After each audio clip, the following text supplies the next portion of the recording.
Señor, te damos muchas gracias por esta oportunidad, este privilegio que nos das de poder estar aquí reunidos. Te pido, Señor, que en esta tarde tú nos dirijas y que podamos, a la luz de tu bendita palabra, Señor, aprender cosas. Abre nuestros ojos para que veamos las maravillas de tu ley. Y gracias te damos porque tú eres nuestro maestro, que nos guías y nos diriges a la verdad. Queremos en esta tarde aprender de ti, Señor. Quita todo obstáculo, cualquier impedimento, de la índole que sea, y que en esta tarde haya libertad para exponer tu palabra y para aprender de la misma. Gracias por todo, Señor, en el nombre de tu amado Hijo Jesús. Amén y amén. Vamos a estar leyendo en esta tarde una serie de textos, y por eso le he pedido a Vanessa y a otras personas que nos ayuden. Pero vamos a abrir la Biblia primeramente nosotros en esta tarde por una carta que el apóstol Pablo le escribe a Tito. Sabéis que el apóstol Pablo tenía la costumbre de establecer la obra, abrir la iglesia, atenderla un tiempo y después poner al frente de esas obras a obreros que habían trabajado con él, que habían aprendido bajo su ministerio.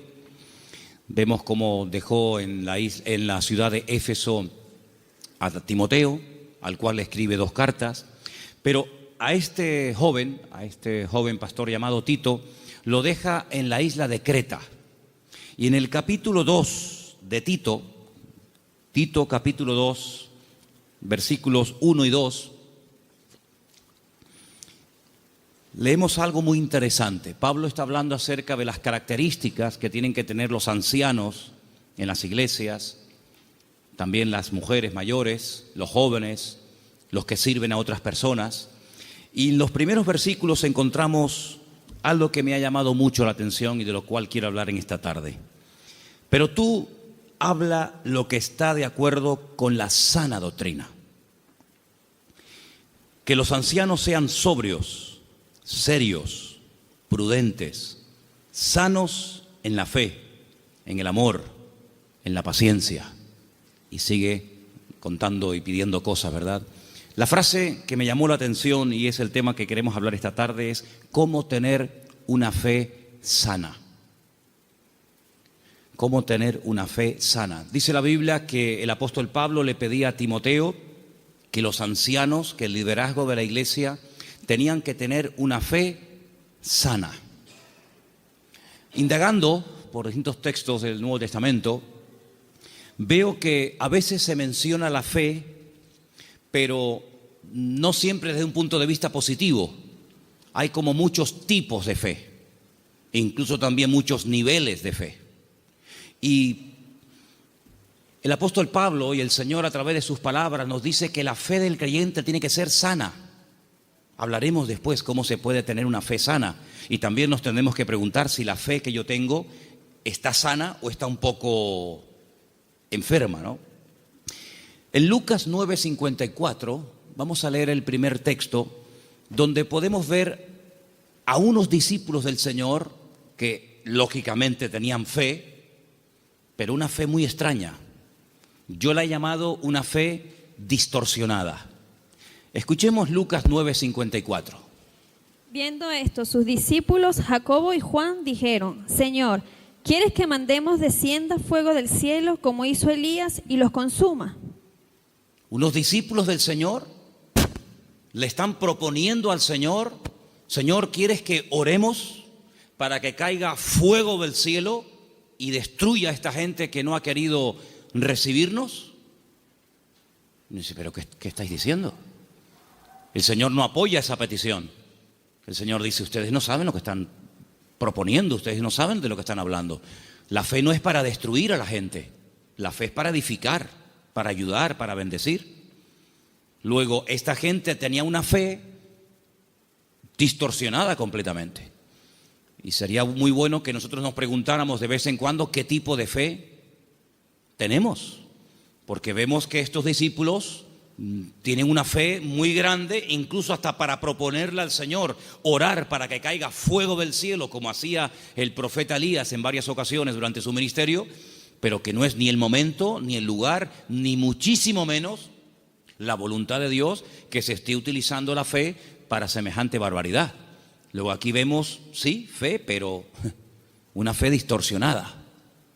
Hay un texto en 2 de Timoteo 1:5 que menciona otro tipo de fe y es un texto en el que el apóstol Pablo reconoce que la fe de Timoteo no es como la que él va a mencionar a continuación. 2 de Timoteo 1:5. Trayendo a la memoria la fe no fingida que hay en ti, la cual habitó primero en tu abuela Loida y en tu madre Eunice, y estoy seguro que en ti también. Analizando este texto, encontré que hay más de 43 traducciones diferentes de este término griego que se ha traducido en la versión Reina Valera como fe no fingida. Pero hay otras Biblias que en vez de poner fe no fingida, dicen fe verdadera, sincera, fe sin mezclas, fe sin hipocresía, fe nacida del corazón, fe sin disimulo, sin engaño. Incluso hay una versión alemana que dice fe sin máscara. Es un término que se emplea en 6 ocasiones diferentes en el Nuevo Testamento, y hay un versículo en Romanos que dice que el amor tiene que ser sin fingimiento. Exactamente igual que la palabra que emplea Pablo a la hora de referirse a la fe. Entonces hay una fe fingida. Parece que tiene, pero a la hora de la verdad eso no se puede considerar una fe auténtica. Entonces estamos viendo cómo la Biblia menciona y habla de personas que en un momento determinado pueden tener fe, pero no es la fe sana de la cual queremos hablar en esta noche y cómo conseguirla. Entonces hemos visto una fe distorsionada, una fe fingida, que no era el caso de Timoteo. Tenemos también en Santiago 2:26 una fe que no sirve para nada. Lo dice literalmente el texto. Vamos a prestar atención. Santiago 2, versículo 26. Porque como el cuerpo sin espíritu está muerto, así también la fe sin obras está muerta. Fe sin obras. Hay fe, pero no hay obras, luego está muerta. No sirve para nada. Entonces hay gente que puede tener una fe aparentemente muy grande, pero no hay obras. Esa fe no produce nada. Por lo tanto, dice Santiago, es una fe muerta.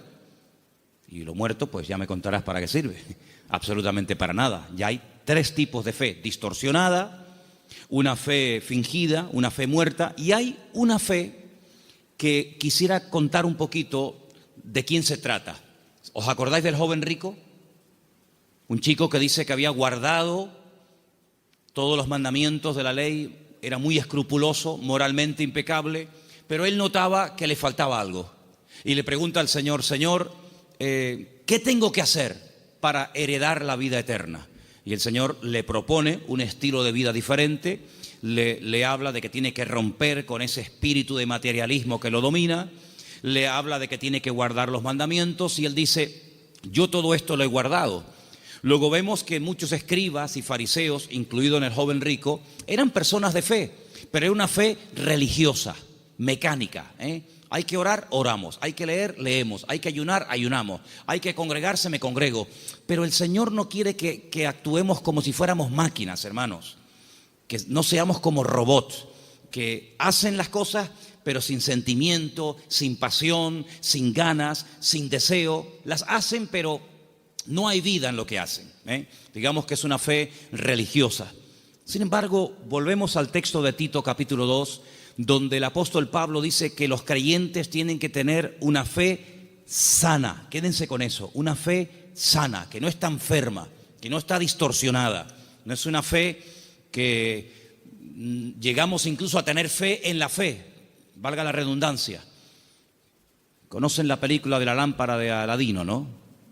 Esa lamparita que la frotan, sale un genio, y el objetivo del genio es cumplir los deseos de aquel que tuvo la suerte de encontrar la lámpara de Aladino. La fe no es la lámpara de Aladino. No tenemos que tener fe en nuestra fe. Dice el Señor: tened fe en Dios. ¿Cuántos dicen amén? Antes de ver las características y cómo se puede tener una fe sana, quiero llevarles a Mateo capítulo 8, donde vais a ver cómo el Señor sabe perfectamente qué nivel y qué calidad de fe tenemos. En Mateo capítulo 8, a partir del versículo 5, se relata la historia de una visita de Jesús a un pueblo llamado Cafarnaún, que significa el pueblo de Naún. Y en el versículo 5 dice que Jesús entró en Capernaum y vino a él un centurión. Luego, no es un judío, es un gentil. Y este centurión, que era una especie de capitán, viene rogándole y le dice: Señor, mi criado está postrado en cama, paralítico, gravemente atormentado. No es un hombre insensible, no es un hombre arrogante como la mayoría de los romanos de la época. Es un hombre que viene pidiendo ayuda. Y viene pidiendo ayuda a un judío. Luego aquí hay un acto de humildad muy grande. Y le dijo el Señor: yo iré y le sanaré. Versículo 8. Respondiendo el centurión le dijo: Señor, no soy digno de que entre bajo mi techo. Solamente di solamente la palabra y mi criado sanará. Esto es tremendo. Porque también yo soy hombre bajo autoridad y tengo bajo mis órdenes soldados. Y le digo a este: ve y va. Y le digo a otro: ven y viene. Y a mi siervo: haz esto, y lo hace. Al oírlo Jesús se maravilló y dijo a los que le seguían: de cierto os digo que ni aún en Israel he hallado tanta fe. No he encontrado a nadie en el país que tenga tanta fe como este hombre. ¿Qué fue lo que le llamó la atención al Señor Jesucristo de este hombre? Primero, la humildad con la que vino a pedir. No vino exigiendo. No vino: oye, que soy un centurión romano y me tienes que obedecer. Sino vino con humildad. Vino, dice, que rogándole. Y no vino pidiendo algo para él, sino para otra persona. Luego aquí hay una compasión. Aquí hay un amor por alguien que está sufriendo, que no es precisamente él, sino es su criado. Luego hay una cosa muy interesante en la conversación. El Señor está dispuesto a ir a la casa de un gentil. El Señor está dispuesto a ir a la casa de este hombre. Sin embargo, este hombre dice: Señor, sinceramente yo no soy digno de tenerte bajo mi techo. Pero podemos solucionarlo de otra manera. Di solamente la palabra, da solamente la orden de que mi criado sea sanado, y no hace falta ni que te desplaces, no hace falta ni que vengas. Fíjate que el hombre le pone un ejemplo al Señor. Le dice: mira, yo soy un hombre de autoridad. Yo le digo a un soldado que venga y viene, lo digo a otro que vaya o haga esto y lo hace. Por lo tanto, lo que este hombre está diciendo es: yo reconozco tu autoridad. Yo reconozco que cuando tú ordenas algo en el mundo espiritual, se cumple. Por lo tanto, como hago yo en lo natural, hazlo tú en lo espiritual. Da la orden y automáticamente mi criado sanará. Él unió el poder de la palabra, la autoridad de la palabra del Señor, con una fe bien puesta y bien depositada con humildad en el Señor. Y claro, automáticamente recibió la respuesta. Entonces el Señor dice que en todo Israel no había encontrado a nadie que tuviera tanta fe, una fe tan grande, tan firme, tan madura como la de este hombre. Luego, por la forma como habló, por la forma como pidió y se comportó, el Señor se dio cuenta de que este hombre no tenía una fe normal y corriente, sino era una fe, amigo, de categoría. Sin embargo, en el mismo Evangelio según San Mateo, un poquito más adelante, en el capítulo 14, ahora las cosas cambian.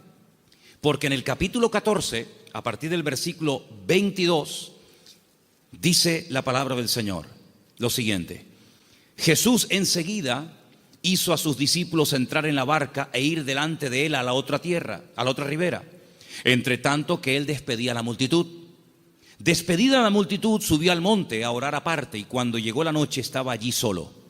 Y ya la barca estaba en medio del mar, azotada por las olas, porque el viento era contrario. Más a la cuarta vigilia de la noche, como a las 3:30 de la madrugada, Jesús vino a ellos andando sobre el mar. Los discípulos, viéndole andar sobre el mar, se turbaron diciendo: ¡un fantasma! Y dieron voces de miedo. Pero enseguida Jesús les habló diciendo: tened ánimo, yo soy, no temáis. Entonces Pedro le respondió y le dijo: Señor, si tú eres, manda que yo vaya a ti sobre las aguas. Vamos a ver. Jesús le dijo: ven. Simplemente eso, ven. Él, descendiendo de la barca, andaba sobre las aguas para ir a Jesús. Pero, ay amigos, los peros.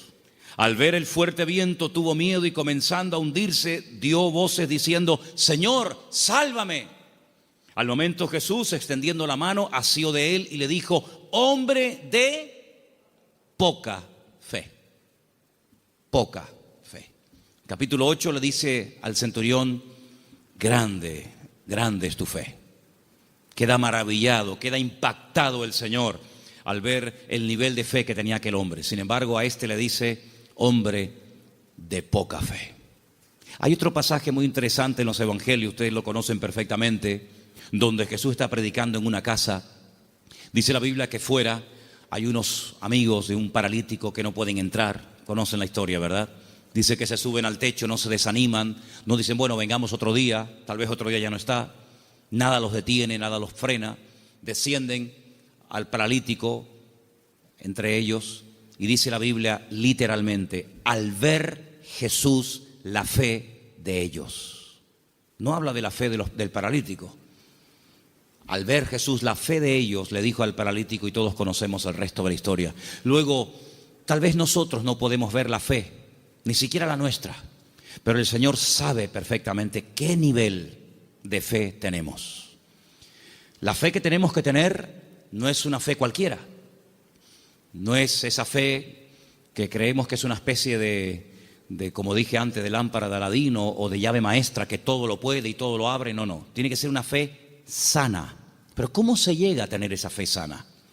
¿Cuáles son las características de una fe sana verdaderamente en el Señor? Vamos a ver la primera característica que tiene que tener una fe sana. Primera de Pedro, capítulo 1, del 3 al 9. ¿Lo tienes, Vanessa? Vamos a prestar atención a Primera de Pedro 1, del 3 al 9.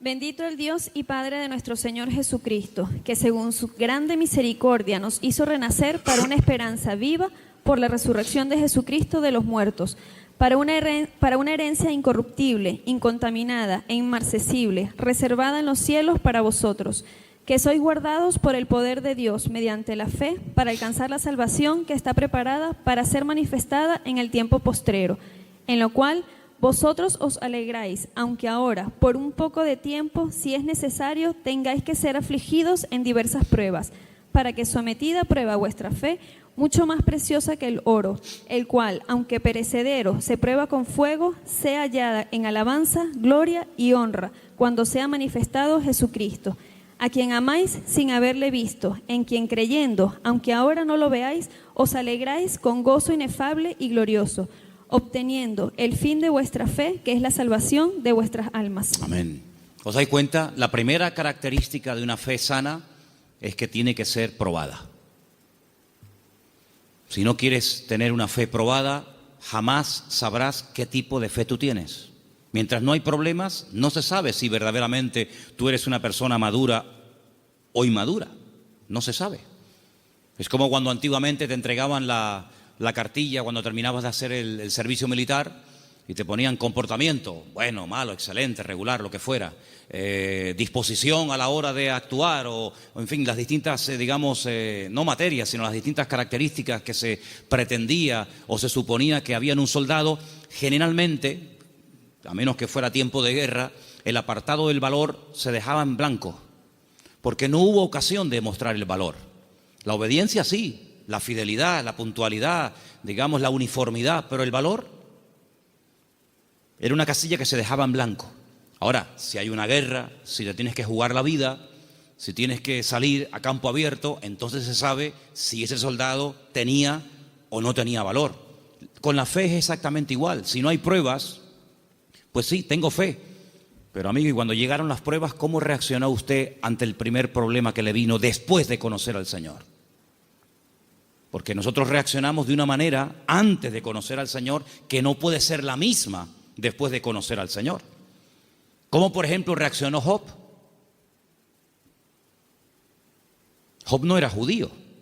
Job era un gentil, pero tenía tan clara su confianza y su fe en el Señor que después de las pruebas aún estaba mejor que antes de las pruebas. Antes de las pruebas era un hombre rico.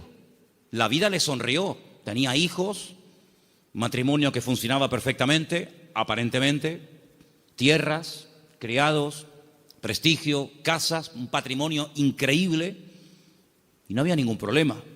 El Señor permitió, porque todo lo permite el Señor, que las cosas comenzaran a ir de diferente manera. Perdió en una semana a todos los hijos, no a uno, a todos, los varones y las hembras. Perdió todos los animales. Eso era una tragedia en aquel tiempo. Las cosechas se le pudrieron. La mujer se le volvió en su contra. Él cayó enfermo. Las casas se le derrumbaron. Los amigos, ni te cuento. Si uno dice, bueno, pero ¿dónde está Dios en todo esto? Nunca estuvo Dios más cerca de Job que cuando era probado. Cuando más cerca Dios estuvo de Job y cuando más cerca Job estuvo del Señor fue en el tiempo de la prueba. En ningún momento se quejó. Argumentó, habló con el Señor, todo lo que tú quieras, pero en ningún momento claudicó y dijo, no merece la pena, no sirve de nada llevar una vida íntegra, llevar una vida de santidad, porque al fin y al cabo, mira, estoy pasando lo peor que los que no creen en ti, Señor. Al final, cuando termina todo aquel ciclo de pruebas tremendas, que no sabemos exactamente cuánto tiempo duró, Él dice cosas tremendas. Él dice, yo de oídas te había oído, pero ahora mis ojos te ven. Ahora es cuando yo verdaderamente he conocido qué tipo de Dios, qué naturaleza es la de mi Dios. Ahora he experimentado la fidelidad de Dios. Ahora he experimentado la sanidad del Señor. Ahora he experimentado el consuelo del Señor. Y por eso, claro, Él dice esa famosa leyenda, esa famosa frase, aunque Dios me mate, lo voy a seguir adorando, porque yo sé que mi Redentor está vivo. Entonces las pruebas no lo destruyeron, al contrario, lo fortalecieron de tal manera que al final Él tiene que orar por los demás y nadie por Él, porque solamente venían a cuestionarle, a criticarle, a poner el dedo en la llaga y bueno, a decir todo tipo de barbaridades.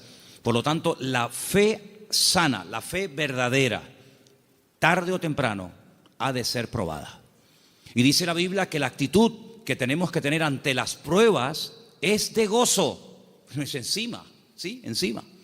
Tener por sumo gozo cuando os halléis en diversas pruebas, sabiendo que la prueba de vuestra fe produce paciencia. Porque una fe, para que sea sana, tiene que tener un ingrediente indispensable y es paciencia. La fe sin paciencia puede convertirse en temeridad. Y tú dices, pero la fe tiene que ir acompañada de paciencia. Hombre, claro, si no se termina convirtiendo en desesperación. No entiendo nada. Oro, pido con fe y no recibo. ¿Pero cómo es esto? Entonces, si no va acompañada del ingrediente de la paciencia, al final terminas desesperándote porque crees que no tienes fe, que has cometido un pecado, que te han hecho algo malo, etcétera, etcétera, y comenzamos a decir tonterías, y toda tontería, toda queja, todo lamento que salga de nuestros labios lo que hace es que va deteriorando, enfermando, debilitando cada vez más la fe. Y en vez de ser una fe sana, es una fe pero enferma. Entonces vemos que la característica de una fe sana es que ha sido probada por el fuego. Es interesante notar que hay un momento en el que el Señor le dice a Pedro, Pedro, Satanás ha venido para pedirme permiso porque os quiere zarandear como al trigo. Eso es una revelación de parte del Señor, porque en ningún momento encontramos en los evangelios a Satanás hablando con Cristo pidiéndole semejante cosa. Eso es una revelación que el Señor contó. En esas cosas que le ocurrían a nivel personal al Señor, dice, Él os va a zarandear como el trigo, pero yo ya he rogado previamente por ustedes para que vuestra fe no falle. Y una vez que seáis confirmados, vete y confirma a tus hermanos. En otras palabras, el Señor no descarta en ningún momento que un creyente en algún momento determinado de la vida pueda ser sacudido o pueda ser zarandeado, es decir, probado. Y entonces ahí esa fe se puede demostrar y comprobar si verdaderamente la fe que usted tiene es una fe a prueba de bombas o es una fe que le dura hasta la primera prueba. En la parábola del sembrador dice la Biblia que hay semillas que brotaron muy rápido, pero dice cuando salió el sol quemó la semilla y no dio fruto. Y cuando están en privado, los discípulos le preguntan al Señor o le piden al Señor que les explique la parábola del sembrador. Y Él les dice, mira, las semillas que caen junto al camino y brota rápido son los que reciben la palabra, al momento la reciben con gozo, pero como no tienen raíces, cuando sale el sol, que son las pruebas y las dificultades de la vida, las pruebas de la vida secan, son de corta duración. Entonces la prueba lo que hace es que fortalece nuestra fe, para que nuestra fe pueda estar preparada para la siguiente prueba y así de esa manera tener una fe robusta y madura que ha soportado las pruebas. Es como cuando se construye un puente, se hace una prueba de carga. No se abre al público, decir, bueno, abran, ¿y si se cae? Hay que hacer una prueba de carga. Ponen el puente todo lleno de camiones cargados a tope y los dejan ahí un tiempo para que si el puente resista, pues si el puente resiste la prueba, pues entonces se puede abrir el tráfico al público. Exactamente igual. Nuestra fe tiene que ser probada y tiene que ser probada donde necesita ser probada. A lo mejor en lo económico, a lo mejor en lo familiar, a lo mejor en lo físico, no sé, pero el Señor sabe dónde tiene que apretar, porque todas las pruebas siempre son para nuestro progreso, para nuestro crecimiento y para fortalecer nuestra fe. ¿Cuántos dicen amén? La segunda característica de una fe auténtica, de una fe sana, la encontramos en una carta que Pablo le escribe a los hermanos de Tesalónica. Primera de Tesalonicenses 1, del 2 al 10. Es una lectura un poquitín larga, pero por favor presten atención. ¿La tienes tú, Patricia? Adelante. Damos siempre gracias a Dios por todos vosotros, haciendo memoria de vosotros en nuestras oraciones, acordándonos sin cesar delante del Dios y Padre nuestro de la obra de vuestra fe, del trabajo de vuestro amor y de vuestra constancia en la esperanza en nuestro Señor Jesucristo, porque conocemos, hermanos amados de Dios, vuestra elección. Pues nuestro evangelio no llegó a vosotros en palabras solamente, sino también en poder, en el Espíritu Santo y en plena certidumbre. Como bien sabéis, cuáles fuimos entre vosotros por amor de vosotros, y vosotros vinisteis a ser imitadores de nosotros y del Señor, recibiendo la palabra en medio de gran tribulación con gozo del Espíritu Santo, de tal manera que habéis sido ejemplo a todos los de Macedonia y de Acaya, que han creído, porque partiendo de vosotros ha sido divulgada la palabra del Señor, no solo en Macedonia y Acaya, sino también en todo lugar vuestra fe en Dios se ha extendido, de modo que nosotros no tenemos necesidad de hablar nada, porque ellos mismos cuentan de nosotros la manera en que nos recibisteis y cómo os convertisteis de los ídolos a Dios, para servir al Dios vivo y verdadero, y esperar de los cielos a su Hijo, al cual resucitó de los muertos, a Jesús, quien nos libra de la ira venidera. Amén. La iglesia de Tesalónica, desde el primer momento, fue una iglesia muy perseguida, muy perseguida. No todas fueron así, pero una de las características de esa congregación es que desde el primer momento los creyentes fueron perseguidos. Hermanos perdieron la vida.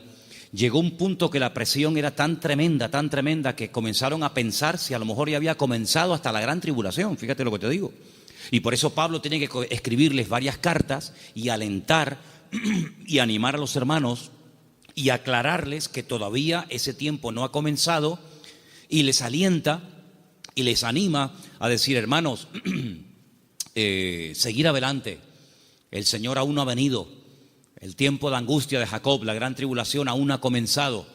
Y Pablo pone doctrina encima de la mesa para que ellos sepan que lo que está pasando no es todavía lo que está profetizado para los últimos tiempos, ¿verdad?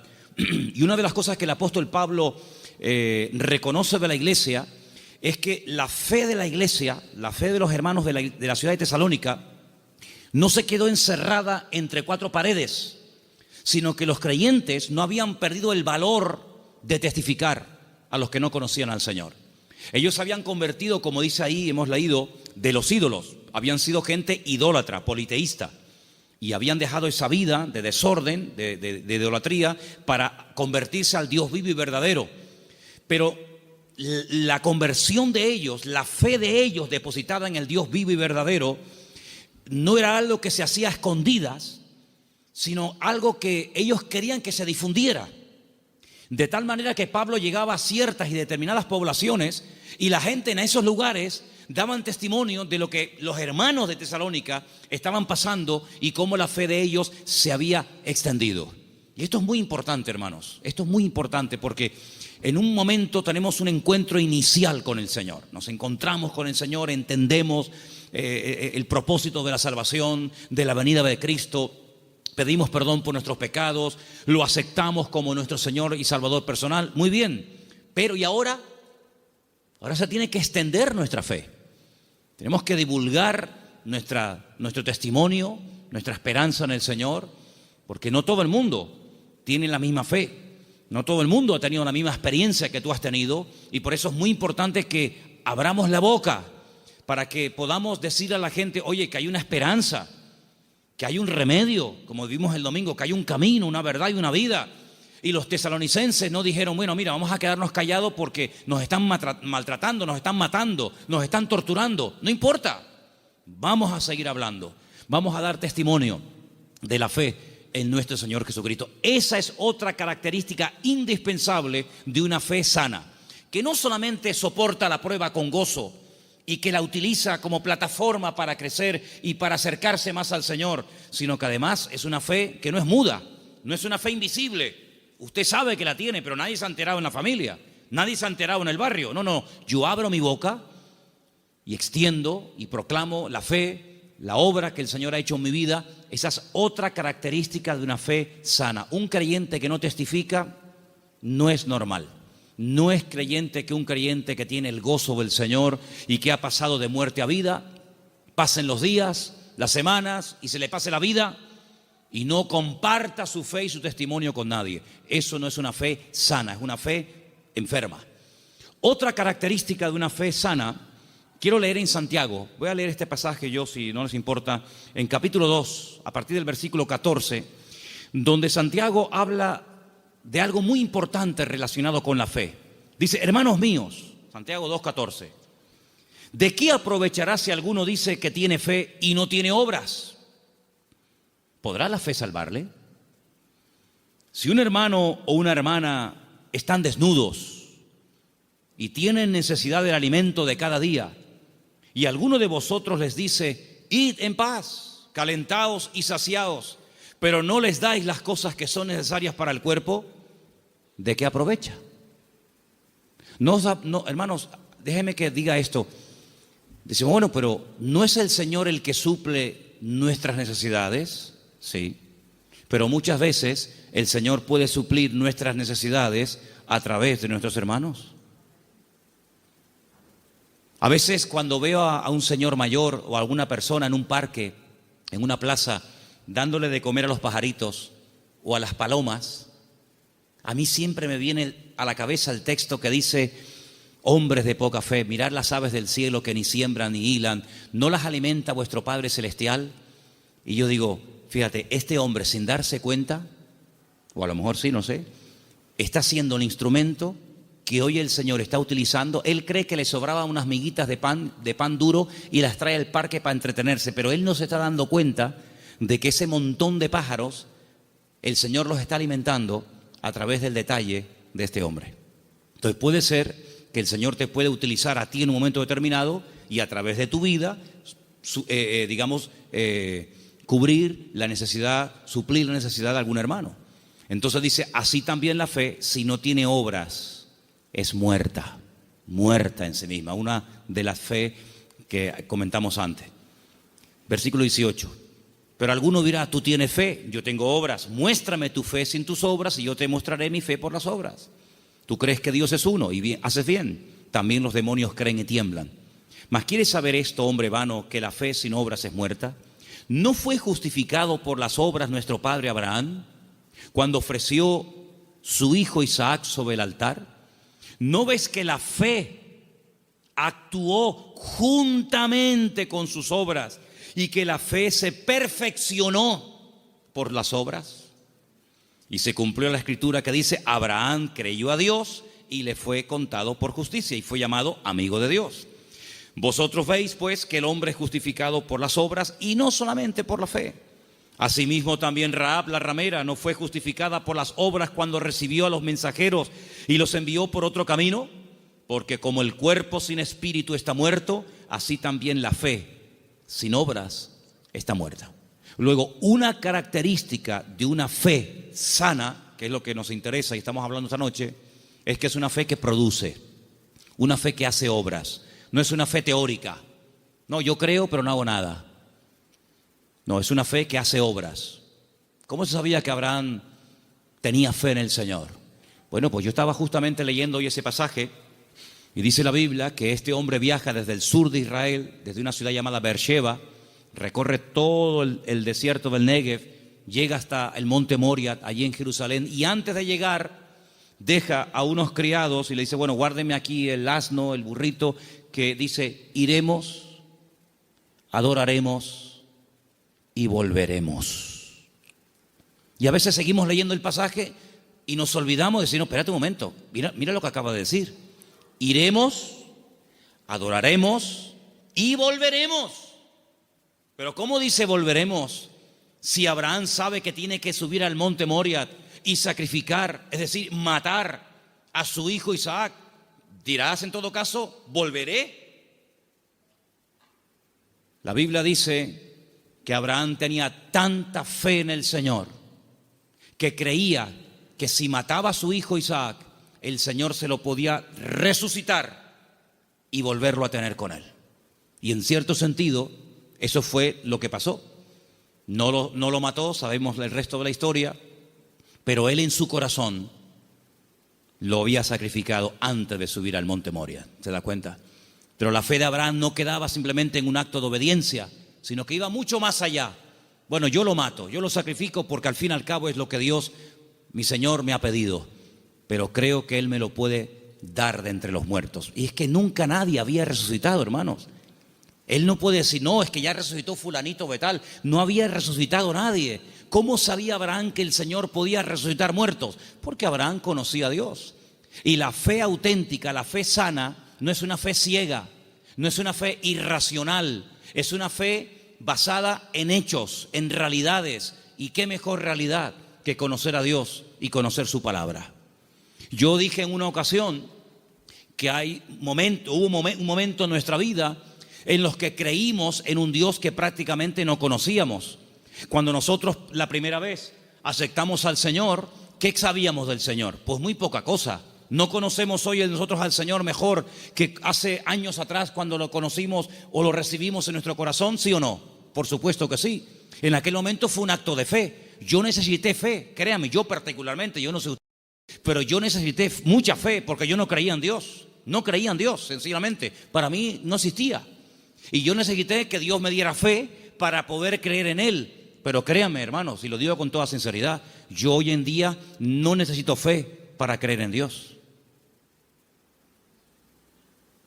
Yo es que sé que Dios existe.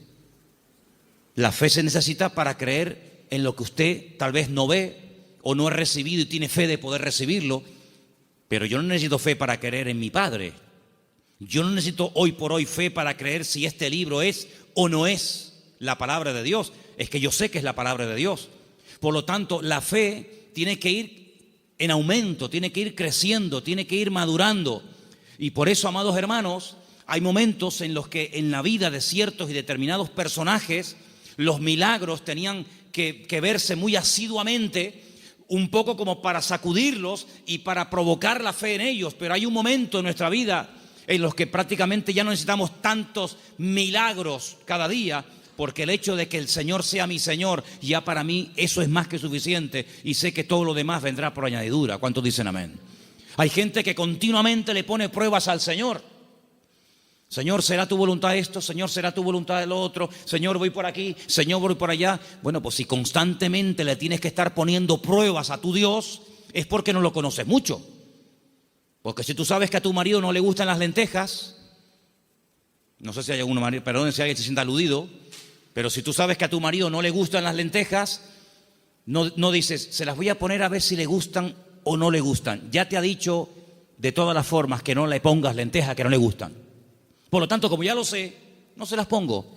Pero yo sé que lo que le gusta es el potaje de berros. Entonces, en la medida en la que tú conoces a tu marido, a tu esposa o a tu hijo, a quien sea, tú te comportas de una forma diferente con él o con ella, ¿sí o no? En la medida en que tú conoces a Dios, yo no tengo que decirle a Dios, Señor, ¿se puede hacer esto o no se puede hacer? Voy a poner un papelito con un sí y con un no. Soplo y el que se quede en la mesa, no hace falta jugar a eso, porque yo ya conozco a mi Dios y yo sé lo que le gusta y lo que no le gusta. Leía en el día de ayer algo tremendamente interesante. Dice Pablo, es que la ley no fue dada para el justo. La ley fue dada para el homicida. La ley fue dada para el que no conocía a Dios y tienes que decirle todo, le tienes que contar todo. Pero José nunca leyó la Biblia. Y José era capaz de decir, eso no lo puedo hacer, porque si yo hago eso, yo peco contra mi Dios. ¿Os acordáis? Cuando es tentado con la mujer de Potifar, él podía haber dicho, bueno, ¿dónde está escrito que esto es pecado? No estaba escrito por ninguna parte, pero es que él conocía a Dios. Y cuando una persona conoce a Dios, aunque no tenga mucho conocimiento de la Biblia, conoce más del Dios de la Biblia que de la Biblia del Señor y sabe perfectamente discernir, dice, esto no es de Dios, esto no es del Señor. Porque el que conoce al Señor, dice la Biblia, hay un texto muy bonito que dice, el pueblo que conoce a su Dios se esforzará. Y nosotros, amados, queridos hermanos, no dejamos de pecar por miedo al castigo, sino no pecamos por temor a Dios, por respeto al Señor, que es muy diferente. Amén. Otra característica de una fe madura, tal vez le puede sorprender esta frase, es que no tiene miedo a las aventuras. En Génesis capítulo 12, quiero que vean este pasaje conmigo. Génesis capítulo 12, versículo 1. Hay una palabra aquí muy bonita que la hemos leído en muchas ocasiones. Dicen que el padre de Abraham era, ¿cómo se llamaba el padre de Abraham? Hola.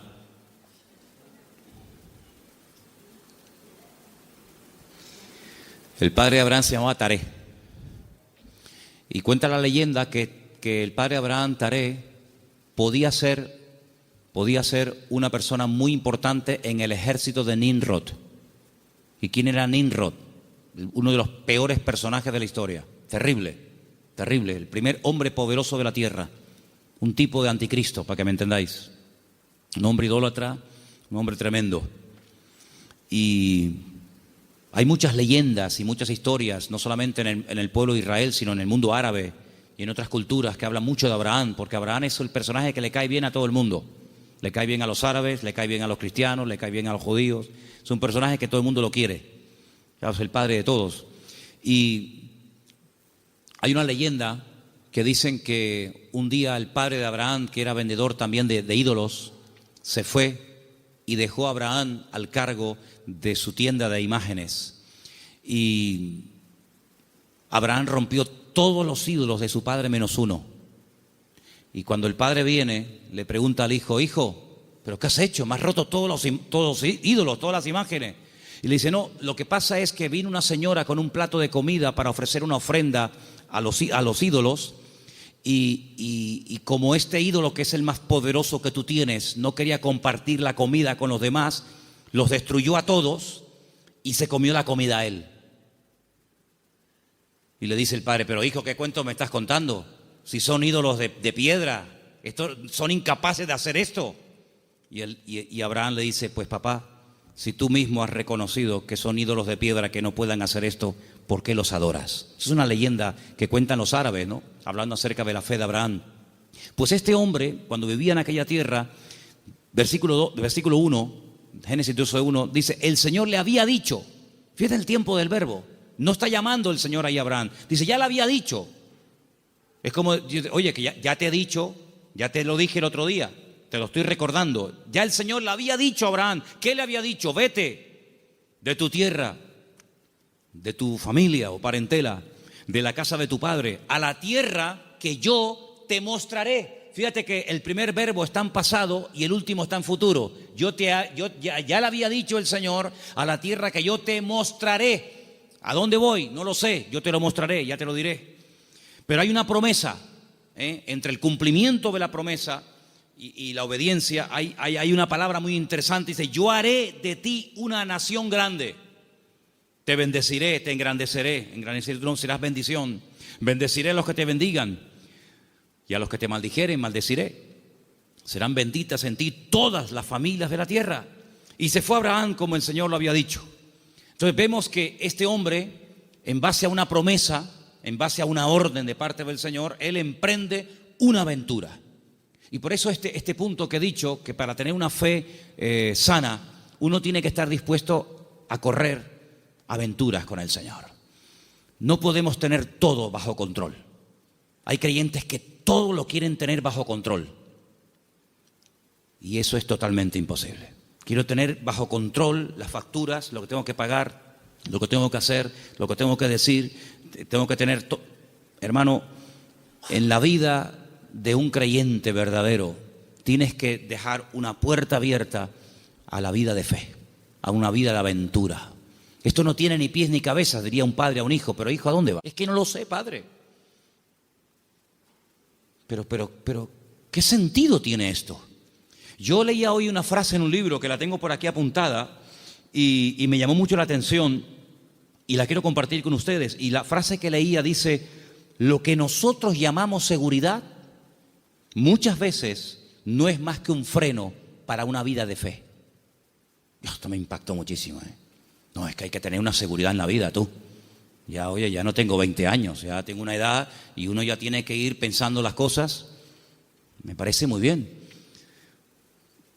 Pero cuando vamos a la palabra de Dios, nos encontramos que a veces Dios llama a gente ya con 80 años. Y tú dices, ¿pero dónde va este hombre con 80 años? Pues tú no ves que cuando tú eras joven lo intentaste y fue un fracaso lo que hiciste, que incluso hasta terminaste matando a una persona. Y el Señor llama a un hombre que en el pasado ha fracasado y se ha refugiado como un prófugo en el desierto, cuidando ovejas que no son ni de él. Y ahora tengo que volver atrás. ¿A qué? A hacer la voluntad de Dios. Pero en esta ocasión no como tú la quisiste hacer en tu yo, en tu ego, sino hacerla en mi nombre. Y lo manda a Moisés, a Egipto, con 80 años. Y Abraham le da unas promesas increíbles con una edad que uno dice, ¿y por qué no le dio estas promesas cuando tenía 18, 20 o 30 años? ¿Por qué esperó tanto el Señor en sorprender y en usar a este hombre? Hermanos, nosotros no somos los que ponemos los tiempos los pone el Señor. Por eso les dije antes que un ingrediente indispensable de una fe sana es la paciencia. Una fe que no va acompañada de paciencia te puede crear problemas a ti personalmente. Porque cuando tú pides y cuando tú oras y no recibes, la Biblia dice que si pedimos y no recibimos, se puede convertir en un tormento al alma, en un tormento al corazón. Y por eso el que tú pidas no significa que inmediatamente tus órdenes se tienen que cumplir. Vuelvo a repetir el ejemplo de antes. La fe no es la lámpara de Aladino. Encomendamos al Señor nuestra vida, nuestras situaciones, confía en Él y Él hará, decía el Salmo 37, ¿os acordáis?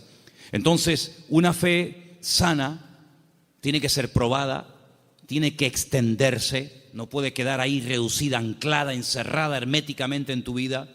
Es una fe que produce obras, es una fe que es que por lo que haces se nota que tiene fe. Hombre, vamos a ver, un hombre que está dispuesto a sacrificar a un hijo, ¿qué más prueba que ello? Cuando lo dice el Señor a ese hijo el día de mañana, quédate en Beersheba y siembra en el desierto, y este hombre siembra en el desierto y no cuestiona a Dios diciendo, oye, pero ¿cómo que siembra en el desierto? Esto es un disparate, es una locura. ¿Cómo voy a sembrar la semilla? ¿Cómo voy a sembrar semillas en arena? Y el hombre lo hace y Dios lo prospera, ¿verdad? Vemos en la Biblia que hay momentos en los que Dios le dice a la gente, oye, ¿tú estás dispuesto a ir en contra de la corriente? ¿Tú estás dispuesto a hacer lo que yo te diga, aunque aparentemente sea un disparate? A ese tipo de vida no tenemos que cerrarnos. Yo no digo que tengas que ir por ese camino toda tu vida, pero no descartes la posibilidad de que en un momento Dios te lleve la contraria. ¿Puede el Señor llevarnos la contraria? ¿Puede el Señor sorprendernos a estas alturas? Quiero decirles algo que llevo tiempo queriendo decirlo y siempre se me olvida. Siempre se me olvida. Y cuando llego a casa digo, pero si yo vine de Galicia y quería decirles esto y todavía no se lo he dicho. Ahora me acaba de venir a la cabeza y se lo voy a decir. Fui a predicar un día a una iglesia en Galicia. No voy a decir ni el sitio porque sabe Dios a dónde llegan estas predicaciones. Fui a predicar a un lugar y el pastor de esa iglesia, que llevaba ya mucho tiempo al frente de esa congregación, me dice que se va a ir a otra ciudad, a empezar otra iglesia. Digo, muy bien. Y él sigue hablando y me dice, es que esta iglesia en la que yo ya he estado años, yo creo que ya ha dado todo lo que tenía que dar. Hemos hecho evangelismo, hemos hecho retiros, hemos hecho campamentos, hemos hecho vigilias, y yo creo que esta iglesia ya ha dado todo lo que tenía que dar, y voy a comenzar en otra parte. Y cuando yo llegué a casa y comencé a pensar en lo que este hermano me había dicho, es un buen hombre, es un buen pastor, no estoy hablando de un pseudo pastor, estoy hablando de un hombre de Dios. Pues yo dije, Señor, es interesante en la vida, porque en la vida tiene que saber uno hasta dónde tiene que llegar. La Biblia nos enseña que el sueño de Moisés era entrar a la tierra prometida. El Señor dijo, no, hasta aquí llegaste, amigo. Pero no voy a cruzar el Jordán, no, es que soy Moisés, me da igual. Yo si quieres te enseño la tierra, pero aquí se acaba tu vida, amigo. A partir de ahora le pasas el relevo a Josué. Y vemos que Moisés no entró en la tierra prometida. Y tan grave fue lo que hizo, aparentemente delante del Señor fue gravísimo, para no dejarlo entrar, tú imagínate, ¿verdad? Vemos, por ejemplo, a David. ¿Cuál era el sueño de David? El sueño de David era levantar un templo a Dios. Ese era el sueño de David. ¿Se lo había pedido el Señor? No. De hecho, el Señor le dice a través del profeta Natán, le dice, ¿dónde me vais a meter a mí? Si el cielo es mi trono y la tierra es el estrado de mis pies, ¿qué casa me vais a construir a mí? Pero si quieres hacerla. Sin embargo, vemos que el Señor no le permitió. El que verdaderamente tenía ganas de levantar el templo no lo pudo levantar. Su hijo fue el que lo levantó. Entonces él entendió que su vida no era, o el sueño de su vida no se iba a cumplir, sino que era su hijo el que iba a levantar el templo. Luego, uno tiene que saber hasta dónde puede llegar. Porque, hermanos, seamos sinceros, si analizamos, por ejemplo, la vida de José, un hombre de fe, un hombre obediente, vemos que sí, él había recibido una revelación cuando era jovencito de lo que sería su vida. Pero si aquellos sueños que él tuvo de pequeño no le ayudaba, en cierto sentido, el faraón a poder cumplirlos, pues se pudriría en la cárcel.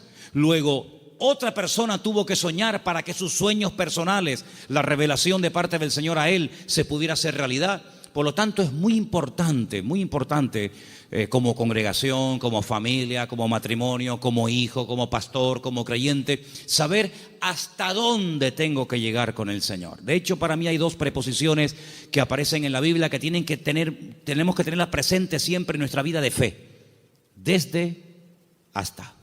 Son dos preposiciones importantísimas en la vida de un creyente que quiere tener una fe sana. Desde, hasta. ¿A qué me refiero? Josué capítulo 1 dice, la tierra te la he entregado. Nadie te podrá hacer frente en todos los días de tu vida.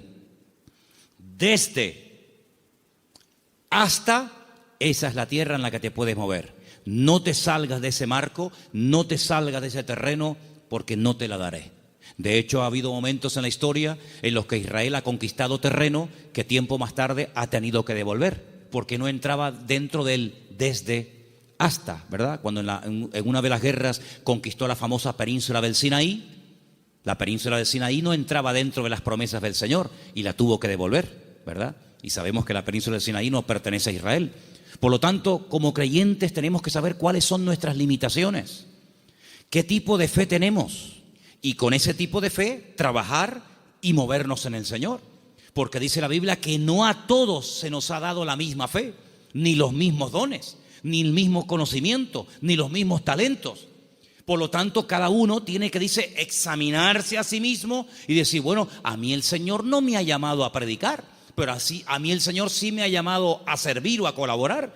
Tal vez el Señor a mí no me ha llamado al ministerio musical, pero me ha llamado o me ha capacitado o me estoy preparando para el ministerio de enseñanza o para el ministerio, digamos, para otras culturas. Cada uno de nosotros tiene que examinar su fe y ver a sí mismo qué estás haciendo con el nivel de fe que tú tienes. Hay una característica que yo quisiera que leamos algunos versículos. No sé si lo tienen ustedes ahí, Patricia. Hebreos 11, ¿sí? Del 8 al 10. Porque antes dije algo que quiero que te lleves esta tarde grabado en tu corazón. Incluye la paciencia en tus oraciones. Incluye la paciencia en tu fe. Si no incluyes la fe, la paciencia en la fe que tienes, lo puedes pasar mal, porque va a haber un momento en el que te vas a pelear con Dios, te puedes desanimar, porque dices, Señor, estoy orando con fe, Estoy orando conforme a tu voluntad y no veo resultados, pero es que la fe tiene que ir acompañada de la paciencia. Vamos a leer 2 textos y con ellos terminamos. Hebreos 11, del 8 al 10, por favor. Por la fe, Abraham, siendo llamado, obedeció para salir al lugar que había de recibir como herencia, y salió sin saber a dónde iba. Por la fe, habitó como extranjero en la tierra prometida, como en tierra ajena, morando en tiendas con Isaac y Jacob, coherederos de la misma promesa, porque esperaba la ciudad que tiene fundamentos, cuyo arquitecto y constructor es Dios. Esperaba en esa búsqueda, esperaba la ciudad cuyo arquitecto y fundador es Dios. Ahí el verbo está en un imperfecto progresivo. Es decir, espero, pero no de brazos cruzados, a ver qué pasa. No, espero y me muevo en esa espera. ¿Me explico? Me muevo en fe. Aún no he recibido lo prometido. ¿Estará aquí la ciudad cuyo arquitecto y fundador es Dios? ¿Está aquí? ¿No? Vámonos para allá. Y se iba a otro lugar, acampaba. Yo lo que busco es la ciudad que ha construido mi Dios. Una ciudad firme, estable. Vivo en tiendas de campaña, pero no importa, yo estoy buscando una ciudad que tiene fundamentos. Pasaba un tiempo, aquí no es. Bueno, dice la Biblia, y esto es un misterio tremendo, que dice que la llegó a ver. La llegó a ver y la saludó, como diciendo, algún día yo estaré allí. Yo les dije una vez que a mí me llamó muchísimo la atención, porque esto es algo que dice el Nuevo Testamento. Esto no lo dice el Antiguo Testamento. La Biblia no dice en el Antiguo Testamento en ninguna parte que Abraham buscaba la ciudad cuyo arquitecto y fundador es Dios. Eso no lo dice en ninguna parte. Eso lo dice el Nuevo Testamento en la carta a los Hebreos. Luego hay una transmisión oral, cosas que se contaban de padres a hijos, de generación en generación, que no están escritas en la Biblia, pero que llegaron hasta los tiempos del Señor Jesucristo, y el que escribió la carta a los Hebreos, que puede ser Pablo, Apolo, Lucas o quien fuera, él, inspirado por el Espíritu Santo, dice en la carta, si fuera mentira, Dios no le hubiera permitido que lo escribiera, que Abraham lo que en el fondo buscaba no era agua en el desierto, lo que él buscaba era una ciudad cuyo arquitecto y fundador es Dios. Y tú dices, ¿qué ciudad es esa? ¿Qué ciudad es? ¿Una ciudad que ha hecho Dios? Bueno, yo solamente conozco una. ¿Cuál es? Pues la Nueva Jerusalén, ¿sí o no? No hay otra. Bueno, pues cuando hemos ido muchas veces a Israel, en el famoso Museo del Templo, pues resulta que al principio ustedes saben que hay unas habitaciones que te van explicando la historia de la Biblia con unos cuadros gigantes, unos cuadros enormes. No dejan sacar fotografías, no dejan hacer películas, pero bueno, yo lo tengo aquí grabado en mi cabeza. Y hay un cuadro enorme que yo me quedé mirando, digo, esto es increíble, Se ve. Son allá, claro, ya Isaac no era un niñito de 4, Isaac tenía entre 35 y 40 años cuando va al monte Moria con su padre. Algunas veces la gente se imagina que ven mi niño, ven bonito, ven, ponte aquí. No, Isaac era un hombre ya hecho y derecho. Y lo pone sobre el altar y se ve el altar de piedras con Isaac amarrado de pies y de manos. En el fondo se ve unas zarzas con un carnero allí enroscado. Se ve a Abraham con el puñal en alto, pero él está mirando al cielo, y es a lo que voy, y se ve en el cielo el templo de Jerusalén, todo como si fuera de oro, se ve el templo, y Abraham mirando el templo de Jerusalén. Por eso los judíos dicen que lo que Abraham vio en el monte Moriah fue el futuro templo de Jerusalén, y ese es el monte donde se construyó el templo de Jerusalén. Y yo, cuando miraba aquello, digo, pero si los judíos no leen el Nuevo Testamento, si los judíos tienen prohibido leer el Nuevo Testamento, ¿cómo saben ellos que Abraham allí en aquel sitio, según la versión judía, él vio el templo de Jerusalén? Y yo en el Nuevo Testamento veo que Abraham lo que vio fue la Nueva Jerusalén. Bueno, algo se tuvo que transmitir a lo largo de la historia, de boca en boca, ¿verdad? De generación en generación, que llegó hasta los tiempos de la carta de los Hebreos, donde vemos que Abraham vio algo. Y dice que la vio. Entonces, amados hermanos, el nivel de fe de Abraham era algo tan espectacular que ¿cómo va a tener el temor de sacrificar a un hijo cuando sabe que Dios se lo puede resucitar? ¿cómo va a tener él temor de dejar la herencia de su padre y quedar totalmente desheredado a la hora de salir del hogar, cuando él sabe perfectamente lo que Dios le está prometiendo? La fe no tiene lugar a la duda. La fe es certeza, la fe es convicción. Ahora, si yo tengo un buen trabajo, pongamos un ejemplo sencillo de entender. Si yo tengo un buen trabajo, gano bien, estoy contratado fijo, tengo mis pagas, ya tengo una antigüedad, etcétera, etcétera, me va bien, me encuentro a gusto, y de repente me ofrecen otro trabajo, una de dos. O el que me ofrecen tiene que ser 1000 veces mejor que el que tengo, o no tiene ningún sentido que yo deje este buen trabajo por un trabajo que en el fondo no sé si me van a pagar, si no me van a pagar, si tienen solvencia, si no tienen solvencia, si estos van serios, si estos van broma. ¿Tú sabes lo que significó dejar todo? Papá, que me voy. ¿Pero te vas a dónde? No sé. ¿Y por qué? Es que Dios me llamó. ¿Pero qué Dios te llamó? Era una aventura, era un disparate. Pero un disparate para el hombre que tiene una fe enferma. Un disparate para el hombre que se pone encima de una mesa y empieza a sacar cálculos y saca la calculadora y dice: esto es un disparate, esto no va a funcionar bien, esto no tiene ni pies ni cabeza. Para el hombre natural, dice la Biblia, que las cosas de Dios son un disparate, son locura. Pero para el hombre que tiene el Espíritu de Dios, dice que la fe te permite, hay distintos niveles, ¿verdad? Hay un momento en el que la fe, si crece, si madura, si se extiende, una fe probada, etcétera, te permite ver por la fe y llamar las cosas que no son como si ya fuesen. Tú imagínate que yo mañana llego aquí y les digo: hermano, a partir de ahora me llamo Daniel, ya no me llamo Manolo. Sería un choque, ¿no? Sería un impacto. Bueno, pues eso fue lo que tuvo que hacer Abraham: convencer a su mujer de que ahora Dios le cambió el nombre, convencer a sus 300 criados, y encima el nombre que Dios le ha puesto es un nombre que tiene que ver con algo que no es real. Si le hubiera puesto un nombre que significaba anciano, pues oye, te pega como anillo al dedo porque eres un viejito. O si te hubiera puesto un nombre que no sé, pero es que le puso un nombre que significaba padre de multitudes. Y claro, más de uno habrá dicho: pero bueno, es que este hombre este hombre va de mal en peor. Se pone un nombre que no tiene nada que ver con la realidad, pero es que la fe te permite estar por encima de lo que llamamos realidad. Porque yo pregunto, ¿la realidad cuál es? ¿La que vivimos o la que Dios quiere que vivamos? Porque la Biblia dice que la vida es sombra, y la sombra no es la realidad. La sombra proyecta una realidad, y la Biblia dice que vivimos en un mundo que es de sombra. Sin embargo, cuando conocemos a Dios, nos damos cuenta que la sombra de Dios, para que nos entendamos, se proyecta muchas veces en lo que nosotros llamamos realidad, pero que realmente la realidad no es lo que vemos, sino lo que no vemos. Porque dice la Biblia que las cosas que vemos son temporales, pero las que no vemos son eternas. Y la Biblia dice, hay una promesa, que el justo, por la fe, vivirá.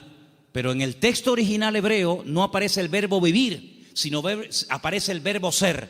El texto dice: el justo por la fe existirá. Porque una cosa es vivir y otra cosa es existir. La existencia la da el Señor.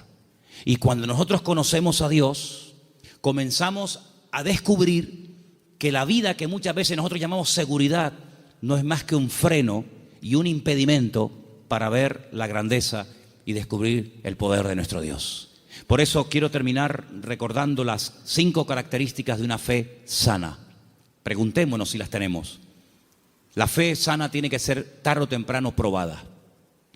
Una prueba que no duele no es prueba. Una prueba que no afecta en algún momento determinado tu estado de ánimo, pues no es prueba ni a nada. Dije hace tiempo que una característica de que estás siendo probado es que no entiendes nada. Si entiendes, no te estás probando el Señor. Si lo entiendes, no es una prueba. Una característica de que estoy siendo probado es que no entiendo lo que me está pasando. Eso es una prueba. La segunda característica es que es una fe que se extiende. No es una fe hermética encerrada en sí misma. Es una fe que actúa, que hace obras. Y por la forma como actúa, te das cuenta de que detrás de esa actuación hay una fe. Hay una frase que leí esta semana, que también la tengo apuntada aquí, que dice: todo esfuerzo realizado siempre obtiene resultados. Es buenísima, no me digan, ¿eh?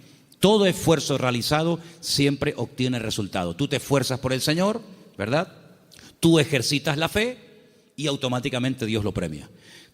Tercera o cuarta característica, que la fe sana tiene que ir acompañada de paciencia. Dice la Biblia que Abraham esperaba pacientemente.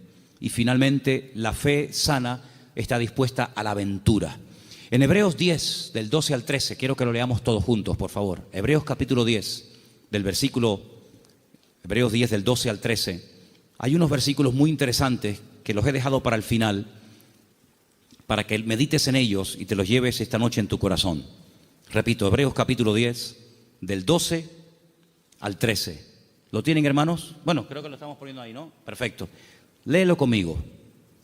Pero Cristo, habiendo ofrecido una vez para siempre un solo sacrificio por los pecados, se ha sentado a la diestra de Dios. Versículo 13. De ahí en adelante, esperando hasta que sus enemigos sean puestos por estrado de sus pies. Esperando. Es la misma palabra que aparece cuando dice que Abraham esperaba la ciudad cuyo arquitecto y fundador es Dios. Ahora fíjate esto. Cristo muere, cumple todo lo que tiene que cumplir, derrama su sangre, resucita al tercer día, asciende a la gloria, se sienta a la diestra de Dios Padre. Y yo pregunto, ¿y ahora qué? Lo hemos leído esta noche. Él está esperando que todos y cada uno de sus enemigos sean sometidos y puestos bajo la planta de sus pies. Si mi Señor, después de todo lo que hizo, su muerte, su resurrección, la victoria sobre el pecado, sobre el diablo, etcétera, si Él, después de todo ese tremendo sacrificio, está esperando sentado a la diestra de Dios Padre, ¿por qué a nosotros a veces nos cuesta tanto esperar una oración que la hicimos la semana pasada y queremos que ahora nos responda el Señor? ¿Cuánto tiempo lleva esperando el Señor Jesucristo? Bueno, en número redondo, 2000 años. Porque aún hay enemigos que no están sometidos. Dice que el último, un día si quieren podemos hacer la lista de los enemigos que tienen que ser dominados y controlados y sometidos a la planta de los pies del Señor. Dice que el último, después de haber superado todo, el último enemigo que será superado y vencido para siempre será la muerte. De momento la muerte no ha sido vencida en el sentido de que todavía los seres humanos siguen muriendo, incluidos los cristianos. Y dice la Biblia que algún día la muerte no existirá más. Llegará un momento en el que la muerte, llegó tu muerte, hasta aquí llegaste, amiga. Por lo tanto, si el Señor está esperando, imitemos al Señor.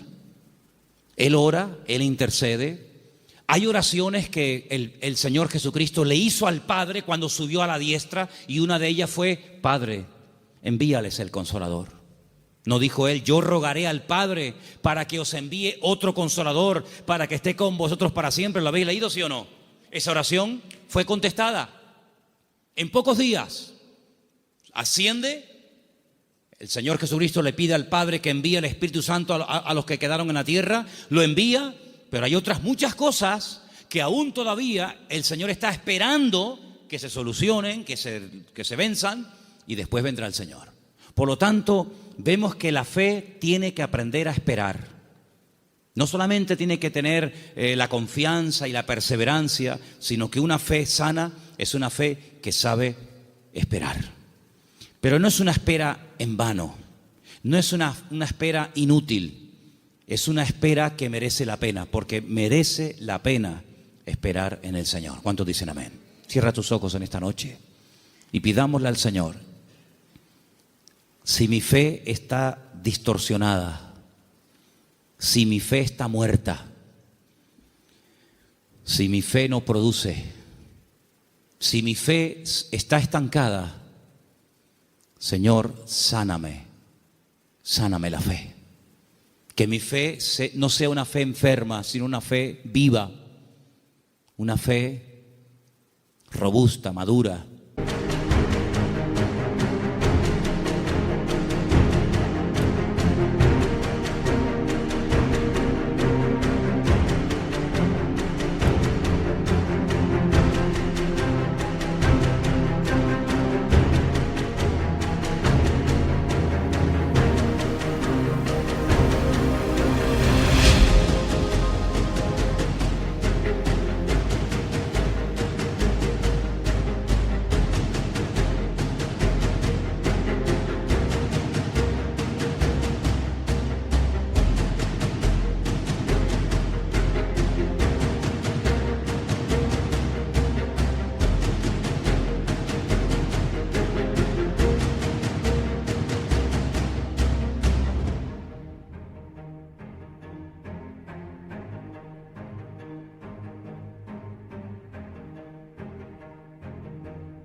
En otras palabras, una fe sana, aleluya, que sea una bendición para mi vida y para los que me rodean. Una fe contagiosa, una fe que trae ánimo, una fe que trae fortaleza al espíritu, una fe que me ayuda a superar los traumas, los problemas, las tristezas, las amarguras, las pérdidas. Una fe que me ayuda a llamar las cosas que no son como si ya las estuviera teniendo ahora mismo y disfrutando de ellas. Llama las cosas que no son como si ya fuesen. Di, Señor, gracias porque la bendición ya la tengo conmigo. Gracias, Señor, porque el gozo, la paz, la sanidad, ese trabajo, ese hijo, esa situación la veo resuelta. Pero la fe tiene que aprender a esperar. Como tú estás esperando a la diestra del Padre, yo quiero esperar pacientemente, esperé en el Señor. Y te pedimos en esta noche, Señor, que esta fe, que es la meta de todos y cada uno de los creyentes, de tus hijos, sea una realidad en nuestra vida.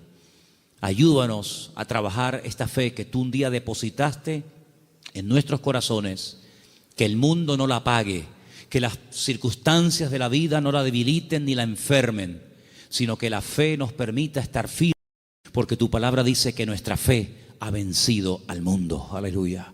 Señor, si nuestra fe en algún momento no ha estado como tenía que estar, si no estamos verdaderamente echando mano y utilizando esta fe, te pedimos que tú nos sacudas y nos despiertes para que esta fe, Señor, verdaderamente sea una fe poderosa, una fe que obtenga lo imposible y una fe que me permita vivir en victoria y bendecido todos los días de mi vida hasta que tú regreses, Señor.